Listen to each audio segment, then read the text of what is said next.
शासन का क्या स्थिति हो चुका है। भ्रष्टाचार में डूबा हुआ लोग हैं और पुलिस जो जनता का सेवा सुरक्षा ये तेजस्वी यादव पहुंचे हैं।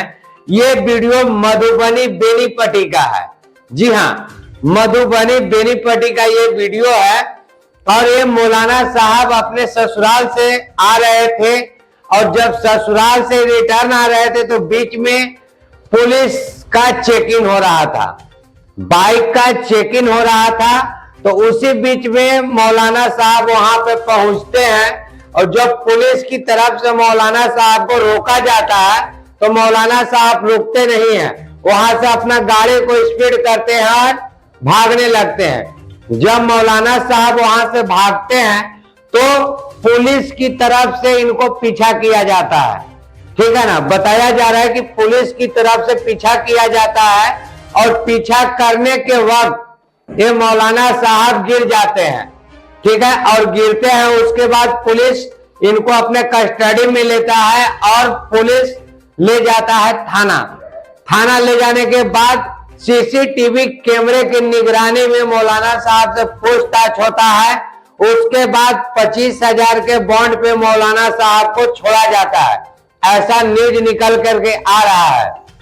मगर उसी बीच मौलाना साहब सदर हॉस्पिटल में भर्ती होते हैं। उसके बाद मौलाना साहब पटना एम्स में आते हैं कि वहां पे थाना में मौलाना साहब को कहा जा रहा है कि बहुत पीटा गया है, मगर वहां से थाना से जो रिपोर्ट निकल के आ रहा है, वहां का जो एसपीडीएम का जो खबर निकल करके आ रहा है, कहा जा रहा है कि जितना देरी मौलाना साहब थाना में थे उतना देरी का सीसीटीवी कैमरा उनके पास है।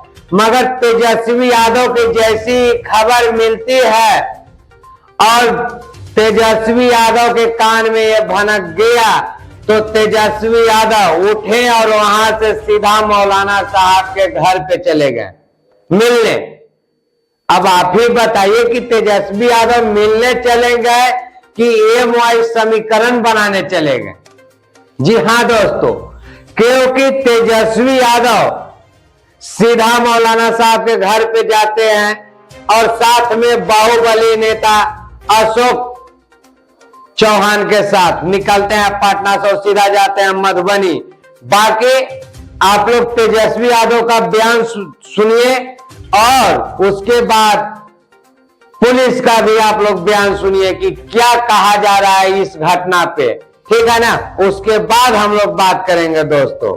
शासन का क्या स्थिति हो चुका है। भ्रष्टाचार में डूबा हुआ लोग हैं और पुलिस जो जनता का सेवा सुरक्षा करना चाहिए था, आज भक्षक बनी हुई है, अपना ड्यूटी नहीं कर रही है। बताइए, निर्दोष आदमी को पीटा भी रात भर, खाना भी नहीं दिया और 25,000 रुपया ले करके जो है छोड़ा। ऐसे ऐसे डीएसपी या पुलिस में जो भी विचारधारा वाले लोग हैं जिनका संघीकरण हो गया है और जो लोग अल्पसंख्यकों को बुरी नज़र से देखते हैं, हम सब लोगों को बता देना चाहते हैं ऐसे लोगों को कि बुरी नज़र वाले जो देखने वाले लोग हैं उनकी नज़र कैसे अच्छी होगी, इसका हर एक तौर तरीका हम लोगों को पता है। और आगे ये घटना ना हो उसलिए हम सभी पुलिस प्रशासन के लोग से, डीजीपी देख रहे हो या एसपी देख रहे हो, मुख्यमंत्री तो अचेता अवस्था में होश में नहीं है। जो डीके बॉस दिखाएंगे, जो डीके बॉस बताएंगे, उतना ही जो है मुख्यमंत्री को पता चलेगा। जो डीके बॉस है वो असल में सुपर सीएम है। ऐसे ही लोगों का पैसा ले लेकर के बेईमान भ्रष्ट अधिकारियों का ये लोग ट्रांसफ़र पोस्टिंग कराने का काम करते हैं। इन लोगों को सबक सीखना चाहिए। अगर हम एसपी साहब सब लोगों से, डीजीपी से, एडीजी से, सब लोगों से मांग करते हैं कि इनको न्याय मिलना चाहिए और जो डीएसपी जो है उसको प्रोविजनल में है, नया है, उसको जो है तुरंत कार्रवाई होनी चाहिए, उस पर मुकदमा होना चाहिए और सज़ा तय होनी चाहिए। और जो लोगों पे कल केवल आई वॉश कार्रवाई हुई है, 2-4 लोगों को जो है हटाया गया है, उन पे भी FIR होना चाहिए और केस में उनके साथ मारपिटाई की गई, उन्होंने कुछ चोटें भी दिखाई थी। तो इस पूरे मामले को बहुत ही सीरियसली लेते हुए मेरे द्वारा डीएसपी हेडक्वार्टर के नेतृत्व में एक जांच टीम का गठन किया गया था और डीएसपी हेडक्वार्टर ने पुलिस स्टेशन में जाके सारी चीज़ों को देखा है, सीसीटीवी कैमरा जो वहाँ लगे हैं और अन्य पदाधिकारियों का बयान लिया है, जो पीड़ित व्यक्ति हैं उनका भी बयान लिया गया है, उनके परिजनों का बयान लिया गया है। उसके बाद उन्होंने अपनी जांच रिपोर्ट दी है और जांच रिपोर्ट के बाद इसमें मेरे द्वारा कार्रवाई की गई है, जिसमें कि कुल 5 लोगों को सस्पेंड किया गया है, जिसमें थाने के सह आनी मुकेश कुमार, हवलदार रंजीत कुमार, सिपाही विक्रम कुमार, चौकीदार सुरेश पासवान और चौकीदार सुरदीप मंडल, इन 5 को सस्पेंड करके तत्काल प्रभाव से लाइन क्लोज किया गया है और इन पर विभागीय कार्रवाई चालू करने के मेरे द्वारा आदेश दिया गया है। इसके अलावा जो वहाँ परिचमान डीएसपी हैं उनको भी वहाँ से स्थानांतरित करते हुए मेरे द्वारा पुलिस हेड को यहाँ पे पुलिस अधीक्षक कार्यालय में अटैच किया गया है और वहाँ पे जल्द ही नए थानाधीश की नियुक्ति की जाएगी। देखिए, मैं आपको बताना चाहूँगा कि जो जांच रिपोर्ट डीएसपी हेडक्वार्टर की प्राप्त हुई है, पुलिस ने एंटी क्राइम व्हीकल चेकिंग लगा रखी थी, जो कि प्रतिदिन यह ड्रिल की जाती है। पुलिस ने इनको वहाँ पे रुकने का इशारा किया तो ये रुके नहीं वहाँ पे, इन्होंने अपनी मोटरसाइकिल तेज़ गति से करके वहाँ पे भागने की कोशिश की। वहाँ पे और भी कई मोटरसाइकिलें हैं जिनका चालान किया गया था, तो सभी लोग रुके थे वहाँ पे। तो इस वजह से पुलिस ने फिर बल प्रयोग करके इनको वहाँ पे पकड़ा है। इसी क्रम में हुआ क्या है कि जो बल प्रयोग के दौरान जो पीड़ित व्यक्ति है मोहम्मद फिरोज, उनकी बाइक जो है तो वो अनबैलेंस हो गई और वो रोड पे गिर गई, जिससे कि वो कुछ दूरी तक घिसटा भी गए।